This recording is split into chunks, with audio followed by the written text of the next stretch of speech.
প্রতিটা সূরারই একটা করে নাম আছে, নাম ছাড়া কোনো সূরা নাই। জোরে বলেন ঠিক কিনা? প্রত্যেকটা সূরার একটা করে নাম আছে। সেরকম নাম সূরাতুল হামিম আস-সাজদার একটা নাম। আল্লাহ রাব্বুল আলামিন এই সূরার নাম সূরাতুল হামিম আস-সাজদা কেন করলেন? এই সূরার প্রথমেই আল্লাহ পাক হা আর মিম দুটো শব্দ ব্যবহার, দুটো হরফ ব্যবহার করেছেন এবং এই সূরার মাঝখানে আল্লাহ পাক একটা সিজদার আয়াত পাঠ সিজদার আয়াত দিয়েছেন। যে আয়াত পাঠ করলে সিজদা করা বান্দার জন্য ওয়াজিব হয়ে যায়। জোরে বলুন ঠিক কিনা? যেহেতু হা আর মিম দুটো শব্দ দিয়ে শুরু হয়েছে, সূরার মাঝখানে একটা সাজদা আছে, যার কারণে আল্লাহ রাব্বুল আলামিন এই সূরার নামই করে দিলেন হামিম আস সাজদা।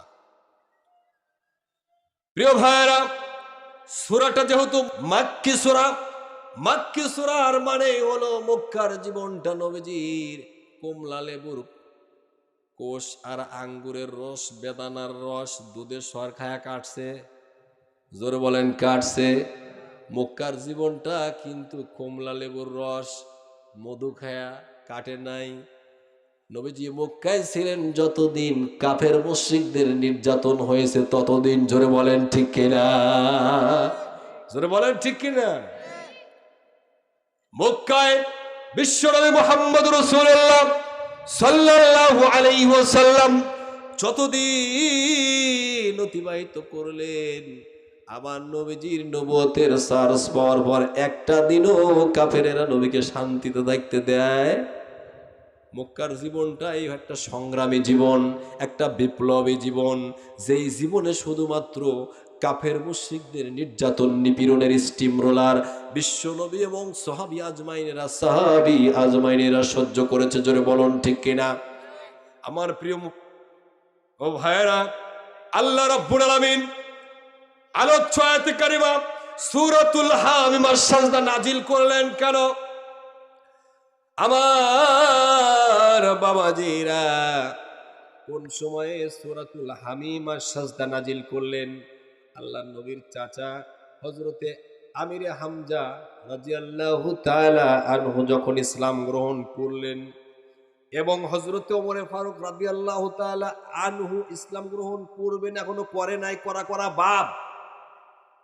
হযরত ওমরের ইসলাম গ্রহণের আগে আমির হামজার ইসলাম গ্রহণের পরে আল্লাহ পাক অত্র আয়াতে কারিমা গুলো নাজিল করে দিলেন। জোরে বলুন সুবহানাল্লাহ। আমার প্রিয়মানদার বাবাজি ভাইয়েরা, প্রিয় নবী মুহাম্মদুর রাসূলুল্লাহ সাল্লাল্লাহু আলাইহি ওয়াসাল্লামের চাচা যখন ইসলাম গ্রহণ করলেন, বিশ্ব নবীজির উপরে আয়াতে কারিমা নাজিল করে দিলেন। বিশ্বনবী মুহাম্মদ রাসূলুল্লাহ সাল্লাল্লাহু আলাইহি ওয়াসাল্লামের প্রাচীনতম জীবনীকার মুহাম্মদ ইবনে ইসহাক রাহিমাহুমুল্লাহ, প্রখ্যাত তাবেঈ ইবনে কাব আল কুরাজির বরাত দিয়ে বর্ণনা করেছেন। প্রখ্যাত তাবেঈ ইবনে কাব আল কুরাজির বর্ণনা দিয়ে বরাত দিয়ে বর্ণনা করলেন যে মক্কার মুশরিকেরা যখন দেখলো মুহাম্মদুর রাসূলুল্লাহর নিকটে কালেমার দাওয়াত, ইসলামের দাওয়াত মক্কার বুকে পথ করে ওড়ার সম্ভাবনা, হযরত আমিরে হামজা ইসলাম গ্রহণ করতেছে। একের পর এক সম্ভ্রান্ত পরিবার থেকে, দরিদ্র পরিবার থেকে, বিভিন্ন পর্যায় থেকে মানুষগুলো মুহাম্মদুর রাসূলুল্লাহ সাল্লাল্লাহু আলাইহি ওয়াসাল্লামের হাতে বায়াত গ্রহণ করে মুসলমান হয়ে যাচ্ছে। ঠিক সেই মুহূর্তে কাফের মুশরিকেরা মক্কার চত্বরে একটা মিটিং এর আয়োজন করলো। কিসের আয়োজন? জোরে বলেন, আরো জোরে বলেন, কিসের আয়োজন? মিটিং এর আয়োজন করলেন। ওই মিটিং এর ভিতরে আবু জেহেল, উতবা সাহেবা, আবু সুফিয়ান, আবু লাহাব, সবচেয়ে বড় বড় কাফের মুশরিকরা একত্র হয়ে বিশ্ব নবীর বিরুদ্ধে, কোরআনের বিরুদ্ধে ষড়যন্ত্রের জন্য মিটিং করলো।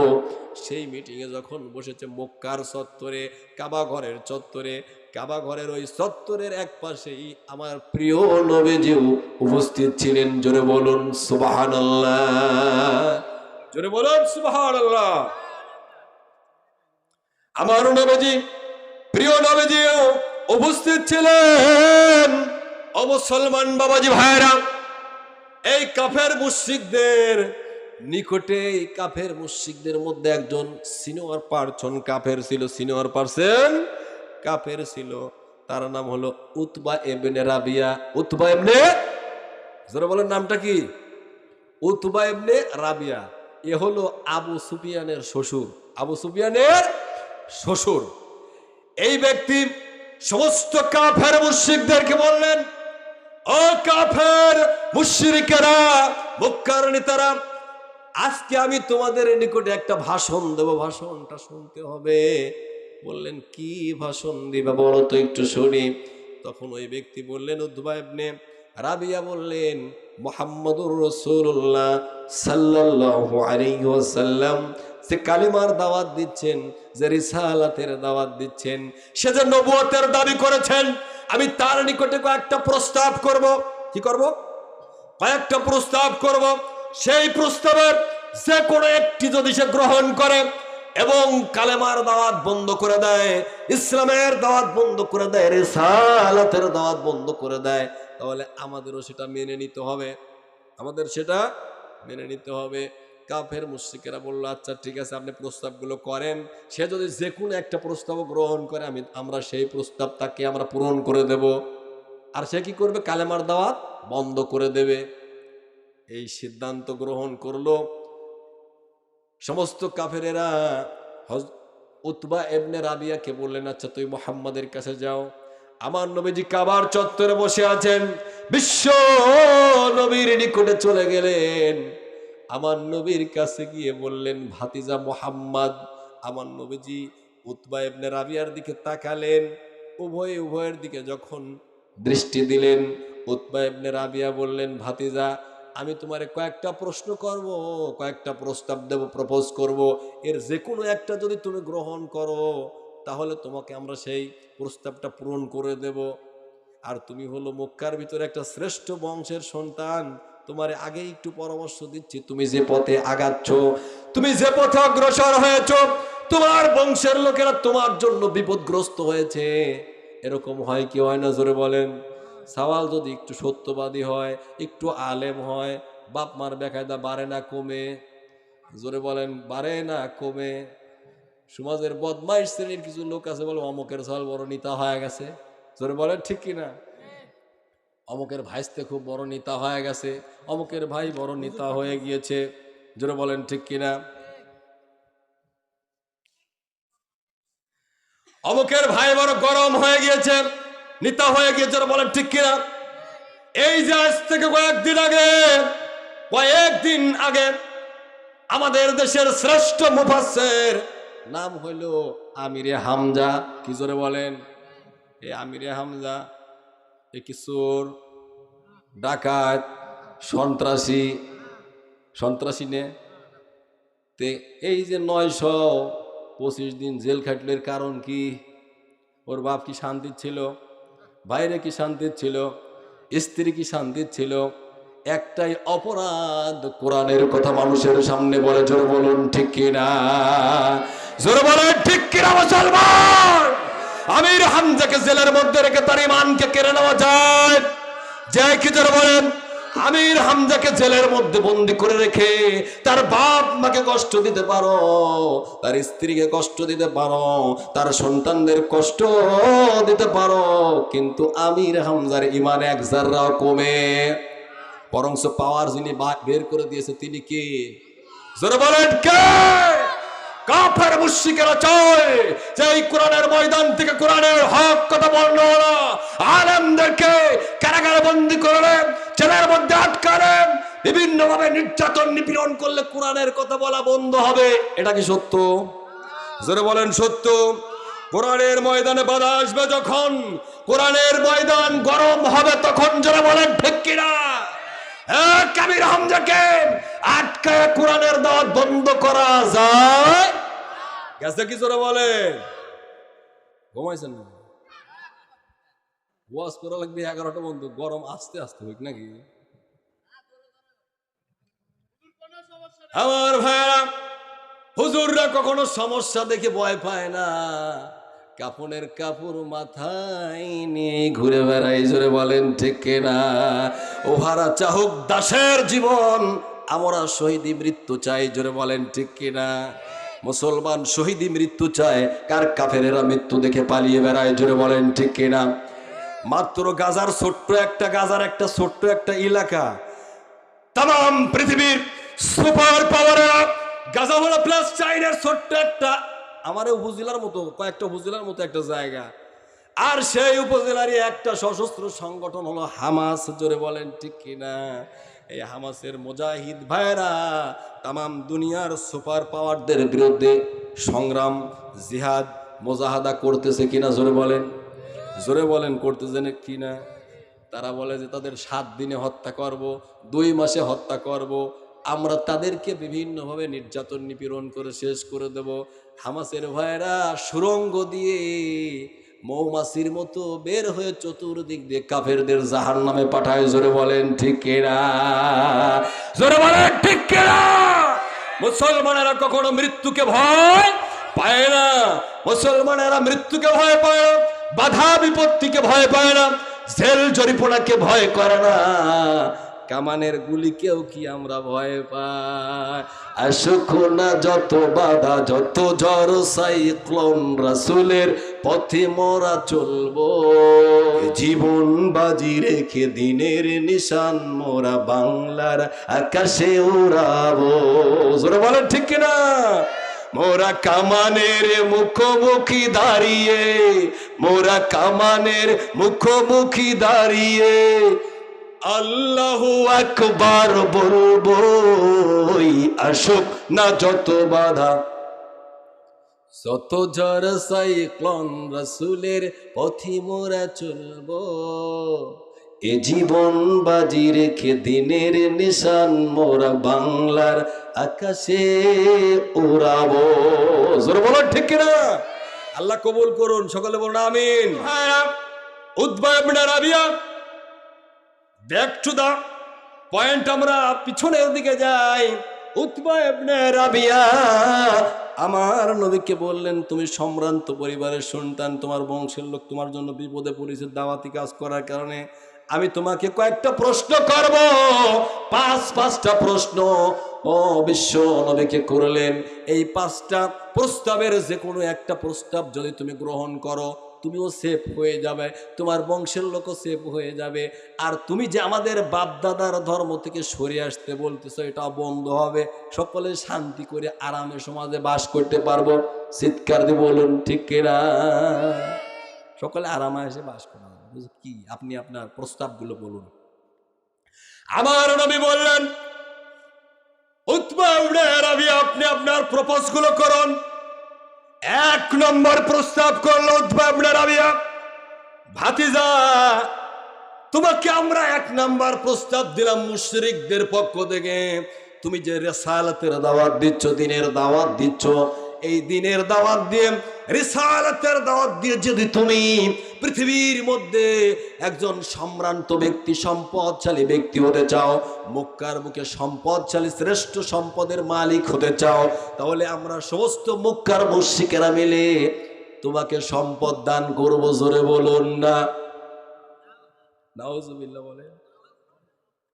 তোমার কত টাকা লাগবে টাকা দেব, তোমার যদি টাকা উপার্জন উদ্দেশ্য হয় তোমাকে টাকা দিয়ে আমরা ভরে দেব, তোমার কত টাকা লাগবে আমরা দেব। আমার নবী কি টাকার জন্য রিসালাতের দাওয়াত দিয়েছেন? জোরে বলেন দিয়েছেন? পৃথিবীর কোন নবী কি টাকার জন্য রিসালাতের দাওয়াত দিয়েছে? কোন নবী টাকার জন্য রিসালাতের দাওয়াত দেয় নাই। নবীদের 2টা মিশন, কয়টা মিশন জোরে বলেন? আমার আল্লাহ পাক রব্বুল আমিন বলে, ওয়ালাকাদ বাআসনা ফি কুল্লি উম্মাতির রাসূলা আনি ইবুদুল্লাহ ওয়াজতানিবুত তাগুত, জোরে বলেন আল্লাহু আকবার। আল্লাহ পাক বললেন, আমি পৃথিবীতে সমস্ত নবীদেরকে 2টা কর্মসূচি দিয়ে পৃথিবীতে প্রেরণ করেছি। 1 নম্বর কর্মসূচি হলো তারা আনি ইবাদুল্লাহ, আল্লাহর ইবাদতের দিকে মানুষদেরকে ডাকবে। কার ইবাদতের দিকে জোরে বলেন? জোরে বলেন কার ইবাদতের দিকে। আর 2 নাম্বার কর্মসূচি হলো তারা মানুষদেরকে তাগুতের বিরুদ্ধে সংগ্রাম করতে বলবে, তাগুতের বিরুদ্ধে তাগুতকে বর্জন করতে বলবে। জোরে বলেন ঠিক কিনা? আমার প্রিয়মানদার বাবাজি ভাইরা, নবীদের কাজ যদি আল্লাহর ইবাদতের কথা বলা হয়, তাহলে নবীদের কাজ যদি তাগুতের বিরুদ্ধে হয়ে থাকে, তাহলে তাগুতটা কি? জোরে বলেন তাগুতটা কি? বাতিল। জোরে বলেন কি? আল্লাহ পাক রব্বুল আলামিন হযরত মূসা আলাইহিস সালামকে যেদিন রিসালাতের দাওয়াত দিয়েছিলেন, ওই দিনই আল্লাহ পাক নির্দেশ করেছিলেন, ইযহাব ইলা ফিরআউনা ইন্নাহু তাগা। জোরে বলেন আল্লাহু আকবার। আল্লাহ পাক বললেন মুসার, এখানে আমরের সিগা বললেন ইযহাব, তুমি বেরিয়ে পড়ো, ফিরআউনা ইন্নাহু তাগা, এই ফিরাউনের রাজ দরবারে তুমি চলে যাও। কেননা ফিরাউন তার রাজ দরবার, তার রাষ্ট্র পরিচালনা করছে তাগুতি শক্তি দিয়ে। কি দিয়ে? জোরে বলেন, জোরে বলেন কি শক্তি দিয়ে? তার রাষ্ট্রীয় ব্যবস্থা ছিল তাগুতি রাষ্ট্রীয় ব্যবস্থা। তাগুতীয় রাষ্ট্রীয় ব্যবস্থা বোঝেন? যে রাষ্ট্রীয় ব্যবস্থা আল্লাহর কোরআন দিয়ে পরিচালিত হয় না, সেই রাষ্ট্র ব্যবস্থাই হলো তাগুতি রাষ্ট্রীয় ব্যবস্থা। জোরে বলুন ঠিক কিনা? জোরে বলুন ঠিক কিনা? আমার প্রিয়মন্দার বাবাজি ভাইরা, আমাদের এই বাংলাদেশের রাষ্ট্রীয় ব্যবস্থা মনে হয় ইসলামী রাষ্ট্রীয় ব্যবস্থা। কি রাষ্ট্রীয় ব্যবস্থা? ইসলামী রাষ্ট্রীয় ব্যবস্থা। একটা ইসলামের নিয়ম রীতি নাই। আজ প্রায় 55 বছর এই বাংলাদেশ স্বাধীন হয়েছে, কত রাজা অতিবাহিত হয়েছে, কত বাদশা, কত প্রেসিডেন্ট গেল আইলো, কত প্রধানমন্ত্রী গেল আইলো। এক প্রধানমন্ত্রী, এক রাষ্ট্রপ্রধান পার্লামেন্টে দাঁড়ায় বলল না এই বাংলাদেশের পার্লামেন্টের সংবিধান হবে কোরআন। জোরে বলুন ঠিক কিনা? জোরে বলুন ঠিক কিনা? এক পার্লামেন্টারিয়ান বলল না, এক প্রধানমন্ত্রী বলল না বাংলাদেশের পার্লামেন্টে প্রত্যেকটা মানুষ বাংলাদেশের নামাজ পড়তে হবে, এটা আইন করে দেওয়া হলো। বলছে? জোরে বলেন বলছে? এই আইনগুলো পাশ করলেই তো নিজেদের ক্ষমতা চলে যায়। জোরে বলেন ঠিক কিনা? জোরে বলেন ঠিক কিনা? আইনগুলো পাশ করলে নামাজ যদি কায়েম হয়ে যায়, তো নামাজ না পড়ে কি পার্লামেন্টে যাওয়া যাবে? জোরে বলেন যাওয়া যাবে? ইসলাম কায়েম হয়ে গেলে দুর্নীতি করা যাবে, ঘুষ খাওয়া যাবে? যাবে না, কোনো কিছুই যাবে, সব স্টপ হয়ে যাবে। এই জন্য এগুলো তারা চায়। ইসলামের বিরুদ্ধে, কোরআনের বিরুদ্ধে, আল্লাহর বিরুদ্ধে, রাসূলের বিরুদ্ধে যেই পার্লামেন্ট আইন পাস করা হয়, ওই পার্লামেন্ট আর কিছু হতে পারে, ইসলামী পার্লামেন্ট হতে পারে? যারা বলেন পারে?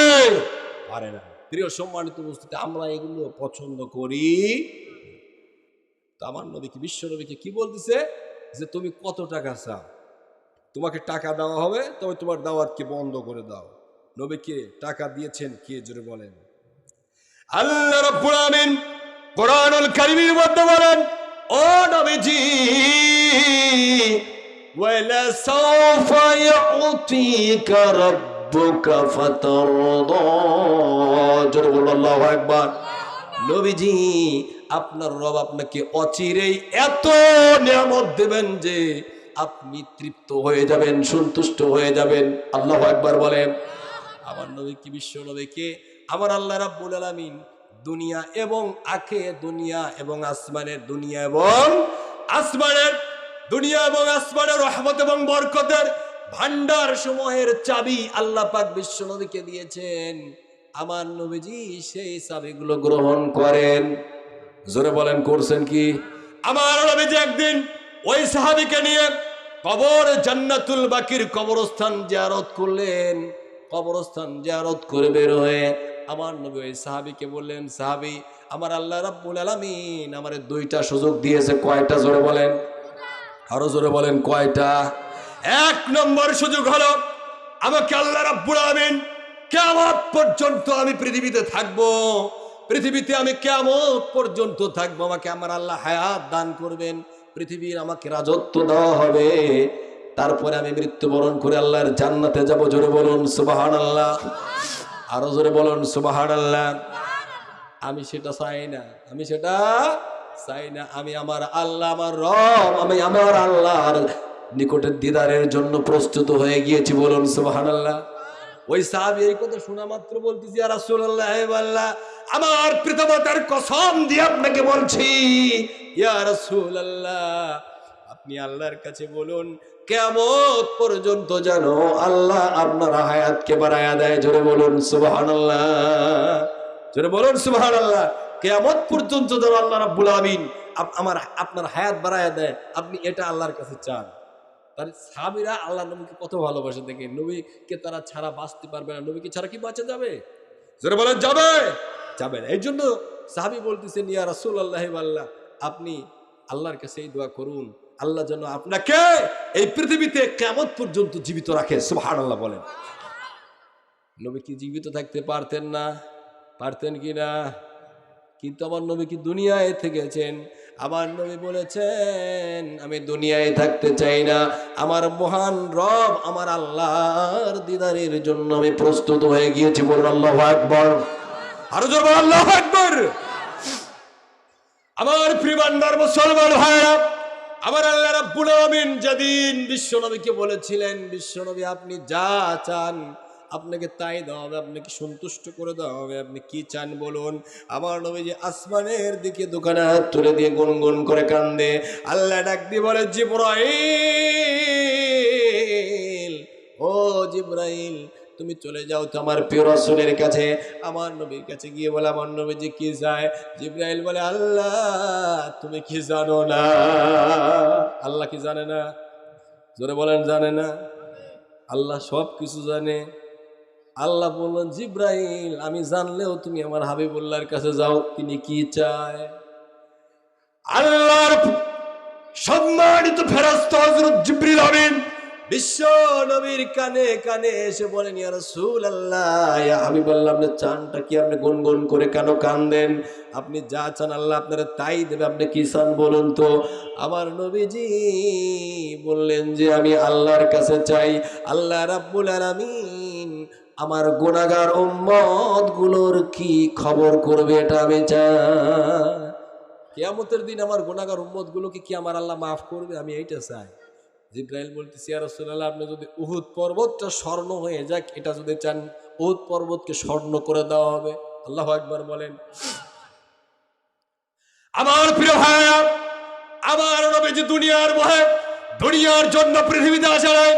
আমার নবীজি বললেন, জিবরিল আমিন, তুমি আল্লাহর কাছে গিয়ে বলো, আল্লাহ কিয়ামতের দিন মুসিবতের সময় আমার গুনাহগার উম্মত গুলোর কি ব্যবস্থা করবে? আমার গুনাহগার উম্মত গুলো কোটি কোটি উম্মত যারা জাহান্নামী হয়ে যাবে, আমার উম্মত গুলোর কি পরিণতি হবে সেটা তুমি আগে বলো। জিবরাইল আমিন আল্লাহর কাছে গিয়ে বললেন, আল্লাহ তোমার হাবিবুল্লাহ বলেছে দুনিয়ার কোনো সুখ স্বাচ্ছন্দ্য সে চায় না, দুনিয়ার কোন সম্পদ চায় না, কোনো কিচ্ছু চায় না। কিয়ামতের দিন মুসিবতের সময় তার গুনাহগার উম্মত গুলোর কি ফয়সালা করা হবে এটা শুনতে চায়। জোরে বলুন আল্লাহু আকবার, আরো জোরে বলুন আল্লাহু আকবার। আমার নবীকে ডাক দিয়ে বলল, জিবরাইল কে আল্লাহ ডাক দিয়ে বলল, জিবরিল তাড়াতাড়ি যাও আমার হাবিবুল্লাহরে বলে দাও কিয়ামতের দিন আমার হাবিবুল্লাহকে তার উম্মতের ব্যাপারে কখনো আমি আল্লাহ হতাশ করব। জোরে বলুন করব। এই পৃথিবীতে প্রত্যেকটা নবীকে আল্লাহ রাব্বুল আলামিন মুস্তাজাবুদ দাওয়া হিসেবে প্রেরণ করেছেন। সময়রা যখন যে দোয়া করবে ওটা কবুল করবেন যিনি, তিনি কে? জোরে বলেন কে? আমার নবীকে তাম পৃথিবীর যত পয়গম্বর আলাইহিস সালাম এসেছেন প্রত্যেকটা নবীকে একটা করে স্পেশালিস্ট দোয়া আল্লাহ পাক দিয়েছেন। ওই দোয়াটা নবীরা যখন বিপদে পড়েছে, মুসিবতে পড়েছে, ওই দোয়াটা করার সঙ্গে সঙ্গে যিনি কবুল করেছেন তিনি কে? হযরত মুসা আলাইহিস সালাম ওই দোয়া কবুল করে নীল দরিয়া পার করে দিয়েছে, আর ফিরাউনকে ডুবায়া মারছে। জোরে বলুন ঠিক কিনা? আল্লাহ রাব্বুল আমিন হযরত ইব্রাহিম আলাইহিস সালামকে আগুনের কুণ্ডুর মধ্যে ফুলের বাগানে বসায়া রেখে কাফের মুশরিকদেরকে জানায়া দিলেন, আমার নবীকে আগুনেও তোমরা পোড়াতে পারবা। হযরত ইউনূস আলাইহিস সালামকে মাছের পেটে কয়দিন? আরো জোরে বলেন কয়দিন? 40 দিন দোয়া কবুল করছে কে? প্রত্যেকটা নবী রাসূলেরা বিপদে পড়ে মুসিবতে পড়ে আল্লাহর যখন ডাক দিয়েছে, আল্লাহর নিকটে একটা দোয়া করেছে স্পেশালিস্ট ভাবে, ওই দোয়াটা কবুল করছেন কে? কিন্তু আমার নবীজি, আমার প্রিয় হাবিব, ওই দোয়াটা দুনিয়ায় করে নাই, উম্মতের জন্য দোয়াটা রিজার্ভ রেখে দিয়েছে। বলুন আল্লাহু আকবার। আমার নবীজি বলেন, ও আমার সাহাবীরা, কিয়ামতের দিন মুসিবতের সময় যখন সমস্ত দুনিয়া স্টপ হয়ে যাবে, কি হবে জোরে বলেন, জোরে বলুন, কি হয়ে যাবে? নবীরা স্টপ হয়ে যাবে। কিয়ামতের ময়দানে যখন কিয়ামতের ময়দানে স্টপ হয়ে যাবে, লক্ষ লক্ষ মানুষ কিয়ামতের ময়দানে উপস্থিত হবে। সবাই স্টপ, সবাই স্টপ। আমার আল্লাহ বলেন, আমি আল্লাহ যারে অনুমতি দেব শুধু সে কথা বলতে পারবে। সুবহানাল্লাহ বলেন। আমার আল্লাহ বলে, ইয়াউমা ইয়াকুমুর রূহু ওয়াল মালাইকাতু সাফফান লা ইয়াতাকাল্লামুনা ইল্লা মান আযিনা লাহুর রহমান। জোরে বলুন আল্লাহু আকবার। আল্লাহ পাক রব্বুল আমিন বলেন, কিয়ামতের ময়দান যখন কায়েম হয়ে যাবে, সমস্ত রূহগুলো যখন কিয়ামতে উপস্থিত হয়ে যাবে, সবাইকে স্টপ করায় দিবেন যিনি, তিনি কে? কিয়ামতের বিভীষিকাময় মুহূর্ত থেকে সবাই স্টপ, সবাই স্টপ। একজনের মুখেও কথা নাই, সকলে খালি নাফসি নাফসি। নবীরাও নাফসি নাফসি, উম্মতেরাও নাফসি নাফসি। শুধুমাত্র কিছু ভণ্ড পীরেরা, যেমন দেওয়ান গাভী আছে, আছে কিনা জোরে বলেন, মুরতাদদের শহীদ বানায় দেওয়া হয়। জোরে বলুন ঠিক কিনা? যে ব্যক্তিদের জন্য মিছিল মিটিং করে, অন্যায় অত্যাচার জুলুম নির্যাতন করে, গাড়িতে আগুন দিয়ে অন্যায় ভাবে অত্যাচার করে, কয়েকদিন আগে নির্বাচন নামের একটা প্রহসনের নাটক মঞ্চায়িত হলো। সেই নির্বাচনকে কেন্দ্র করে ট্রেনের মধ্যে আমার এক ভাইকে পুড়ায় মারা হয়েছে কিনা? জোরে বলেন, হয়েছে কিনা? এই নির্বাচন দিয়ে কি লাভ? হ্যাঁ, নির্বাচন দিয়ে তুমি শুধুমাত্র কেবলমাত্র নিরীহ মানুষদের নির্যাতন জীবন ছিনিয়ে নিচ্ছ। জোরে বলুন ঠিক কিনা? জোরে বলুন ঠিক কিনা? এই নির্বাচন বাংলার মুসলমান বয়কট করেছে। জোরে বলুন ঠিক কিনা? সে নির্বাচন করে, মানুষ মারা নির্বাচন নাকি? মানুষের পুরায় মারি দিচ্ছে, কি নির্বাচন নাকি জান কবজের একটা ব্যবস্থা? ধরে বলেন তো।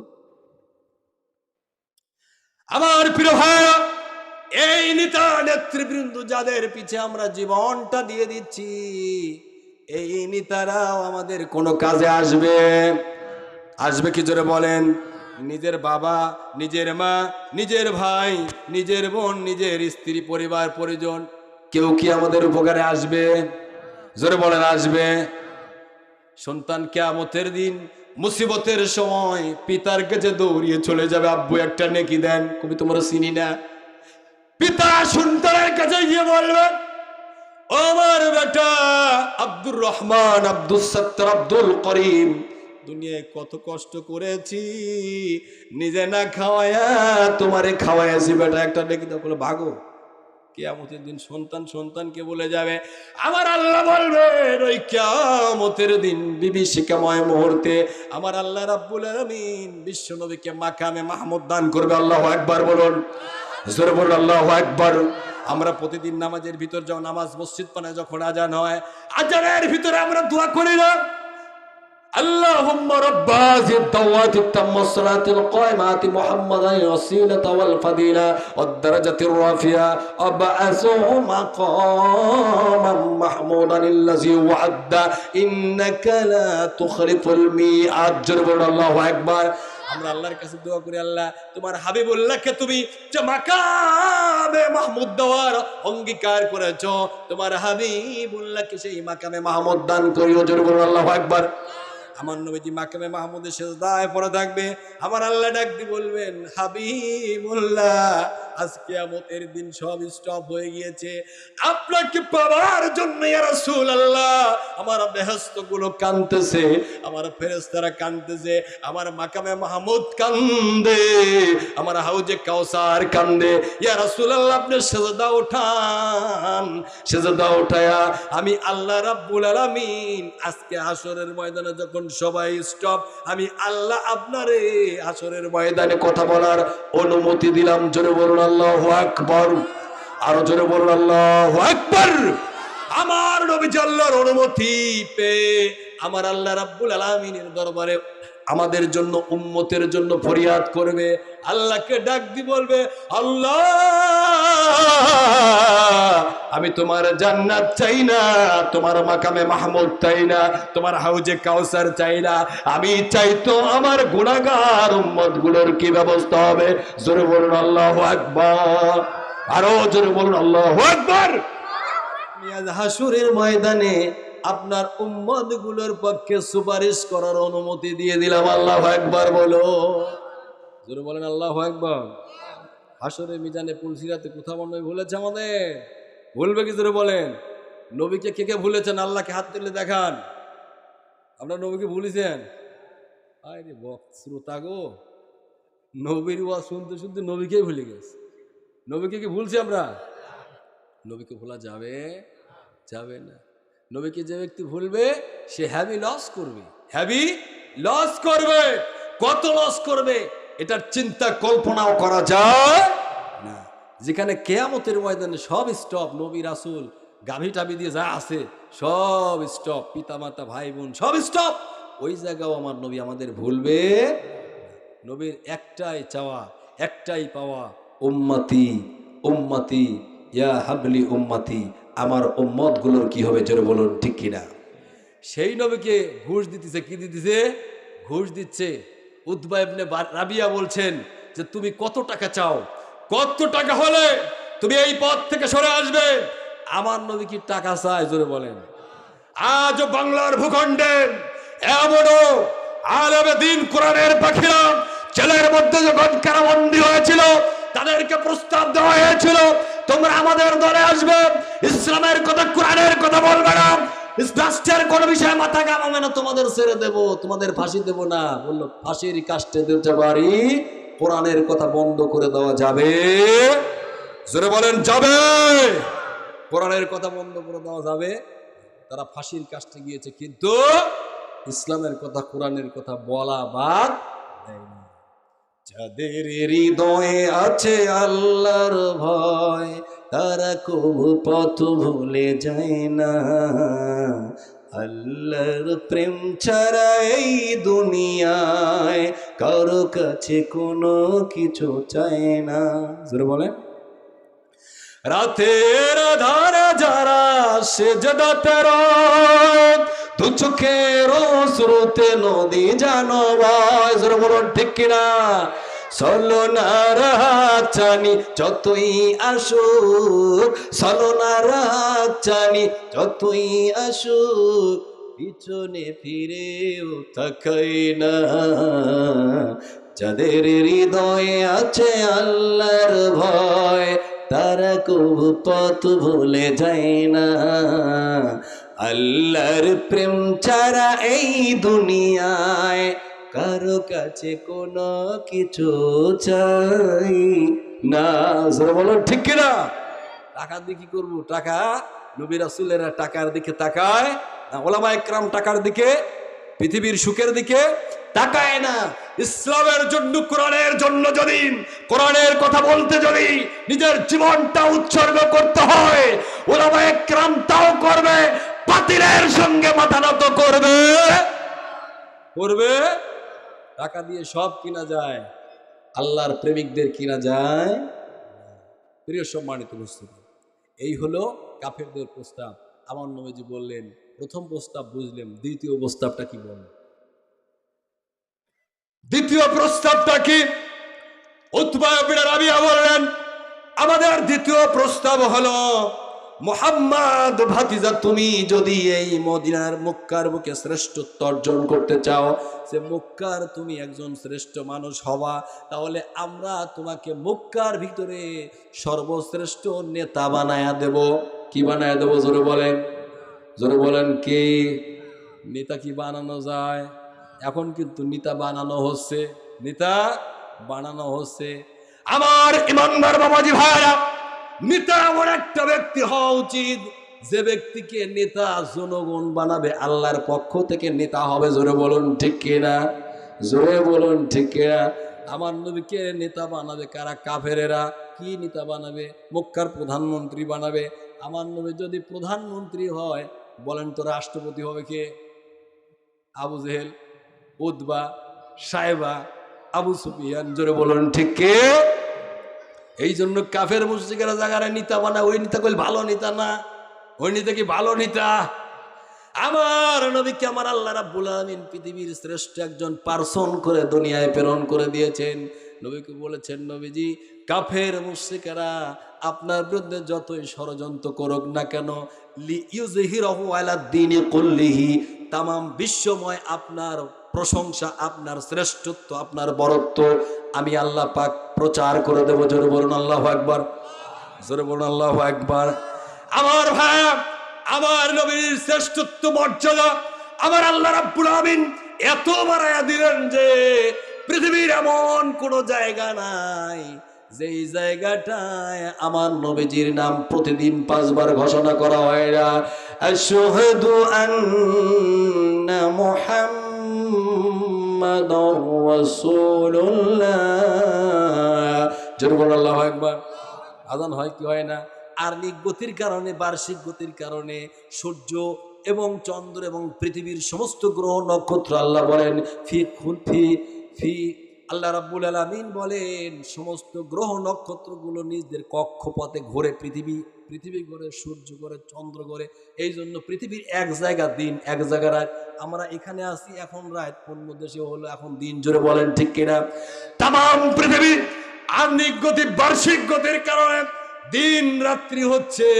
আর মুহাম্মদ রাসূলুল্লাহ সাল্লাল্লাহু আলাইহি ওয়াসাল্লামের নাম তামাম বিশ্বময় প্রতিদিন 5 বার প্রতি সেকেন্ডে সেকেন্ডে উচ্চারিত হচ্ছে কিনা? জোরে বলেন, জোরে বলেন হচ্ছে কিনা? প্রতিটা মিনিটে সেকেন্ডে সেকেন্ডে আমার নবীর মর্যাদা বৃদ্ধি করেছেন কে? জোরে বলেন। আল্লাহ বৃদ্ধি করে দিয়েছে। এই নবীকে বলতেছেন, নবী তোমার নেতা বানায়া দেওয়া হবে। এই নেতাটা কেমন নেতা হবে? কাফের মুশরিকরা বিশ্ব নবীর নেতা বানাবে চায়, আর আমার নবীজি নেতৃত্ব দিতে চায় কার নির্দেশে? জোরে বলেন কার নির্দেশে? আল্লাহর পক্ষ থেকে যে নেতৃত্ব আসে, ওই নেতৃত্ব কেউ চায় না, আল্লাহ দেয়, জনগণ দেয়, মোহাব্বত করে ভালোবেসে দেয়। জোরে বলুন ঠিক কিনা? আল্লাহর পক্ষ থেকে নেতৃত্ব আসলে ওই নেতৃত্ব দিয়ে জেল খাটা লাগতে পারে, ফাঁসির কাস্টে যেতে যাওয়া লাগতে পারে। জোরে বলুন ঠিক কিনা? জোরে বলুন ঠিক কিনা? আর আমরা যদি মানুষকে নেতা বানায়া দেই, এই নেতাগুলোর বিছনার তলে তেলের ডিপু থাকে। জোরে বলুন ঠিক কিনা? লন্ডনের বেগম পাড়ায় বাড়ি থাকে। জোরে বলুন ঠিক কিনা? জোরে বলুন ঠিক কিনা? আমাদের নেতাগণের চরিত্র হলো এই, যার কারণে আমাদের দেশীয় নেতারা, আমাদের দেশীয় ব্যক্তিবর্গরা বর্তমান দেখা যাচ্ছে একজন ছবি করে, ওই ছবি করা বাদ দেশে নেতা হচ্ছে। একজন বেশ্যাগিরি করে, বেশ্যাগিরি করা বাদ দিয়ে নেতা হচ্ছে। একজন বেহায়া গান গায়, সেও এসে নেতা হচ্ছে। একজন ক্রিকেট খেলে, ক্রিকেট খেলা বাদ দিয়ে এসে করছে নেতা হচ্ছে। একজন ফুটবল খেলে, ফুটবল খেলা বাদ দিয়ে এসে বলতেছে আমি নেতা হব। জোরে বলেন ঠিক কিনা? কারণ ওই ব্যক্তি জানে ক্রিকেট খেলে ওই বেগম পাড়ায় বাড়ি বানানো যাবে না। ওই ব্যক্তি জানে ছবি করে বেগম পাড়ায় বাড়ি বানানো যাবে না। ওই ব্যক্তি জানে ছবি করে, খেলাধুলা করে, গান বাজনা করে, বেশ্যাগিরি করে কোটি কোটি টাকার মানুষ হওয়া যাবে না। টাকা গোছানোর জায়গা হইলো নেতা হওয়া। জোরে বলেন ঠিক কিনা? জোরে বলেন ঠিক কিনা? নেতা হবে যারা কোটি কোটি টাকার মালিক হবে তারা। জোরে বলুন ঠিক কিনা? রাজনীতির মানেই হলো খালি টাকা গোছাই নিয়ে। এই জন্য কিন্তু নির্বাচনের সময় চলে আসে যে আমরা খালি মিছিল করব, বুঝি না সুঝি না, বলবো অমক ভাইয়ের চরিত্র ফুলের মতো। আবার এই নেতারা হয়েছে কবি খালি নামাজ পড়ো, ইসলামের কথা বলো, কোরআনের কথা বলো। কথা কি বুঝতেছেন না? ঘুমাইছেন? কথা কি চলবে? আমার প্রিয় ভাই, এই নেতাদের চরিত্র এমন হবে, তাদের চরিত্র নিয়ে যেহেতু নির্বাচন সামনে, নির্বাচন কেন্দ্রিক একটা গল্প, একটা গান আমি আপনাদের কাছে গাবো, শুনতে রাজি আছেন? ব্যথা লাগবি না তো? ব্যথা লাগলি মলম কোরআন থেকে দেওয়া। নির্বাচনের গরম হাওয়া লেগেছে, লেগেছে সবাই, নির্বাচনের গরম হাওয়া লেগেছে। আমরা কোনো দেশে মনে নির্বাচন আসে না, আমরা আমাদের এলাকায় চালসাই করতে পারতেছি নেতাদের অত্যাচারে। এত নেতার আগমন চিন্তাও করা যায় না। বক্তাকে 20 মিনিট 1 ঘন্টা বসা রাখিয়ে তারপরে নেতা করে তারায়া, তারপরে আগে আমরা বয়ান শুরু করি। জোরে বলেন ঠিক কি? তা আপনাদের দেশে কি নির্বাচন শুরু হয় না? নির্বাচন কিন্তু শুরু হয়ে গেছে। এই নির্বাচনের আবহাওয়া আসতে দেখেন না, কিছু লোক আসবে, তাদের সামনে এই গানটা কবি লেখছে, একটু বলি। নির্বাচনের গরম হাওয়া লেগেছে, সবাই নির্বাচনের গরম হাওয়া লেগেছে, লেগেছে নির্বাচনের গরম হাওয়া লেগেছে। শার্টকোট আর প্যান্টটা খুলে পাঞ্জাবি আর টুপি পরে, শার্টকোট আর প্যান্টটা খুলে পাঞ্জাবি আর টুপি পরে ভোটের তোরে রাস্তায় ওরা নেমেছে, নেমেছে। সবাই নির্বাচনের গরম হাওয়া লেগেছে, লেগেছে নির্বাচনের গরম হাওয়া লেগেছে। কাউকে এখন ধরবে হাতে, কাউকে ধরবে পায়। ভোটেরা কয় না, ভাই তুমি তোমার জানের ভাই, তোমার মতো ভাই হয় না, হ্যাঁ একবার দেও। তোরে বলেন, কাউকে এখন ধরবে হাতে, কাউকে ধরবে পায়। বুড়ো চাচাক ডাকে বলবে তুমি আমার ভাই। জোরে বলেন ঠিক কিনা? বলবে না? বাবে কো ভাই কো, ভাই কয় না? সাওয়াল মিছিলে যা কয় আমার ভাইয়ের চরিত্র, ও দেখা যাচ্ছে ওর বাপ। জোরে বলেন ঠিক কিনা? এরকম হয় কিনা? বাবে কো ভাই করছে। গরুর হাটে যাবা দালালরা, দালালরা মোটামুটি সাওয়ালে গরু ধরা কয় ভাই গরুর দাম কত, ভাই গরুর দাম কত? সাওয়ালে বাপ বেটা, বেটা বেটা ভাই গরুর দাম কত? তো ওরকম নির্বাচন আসতে কিন্তু এরকম শুরু হয়, তাই না? কাউকে এখন ধরবে হাতে, কাউকে ধরবে পায়। বুড়ো চাচারা বলবে ডেকে তুমি আমার ভাই।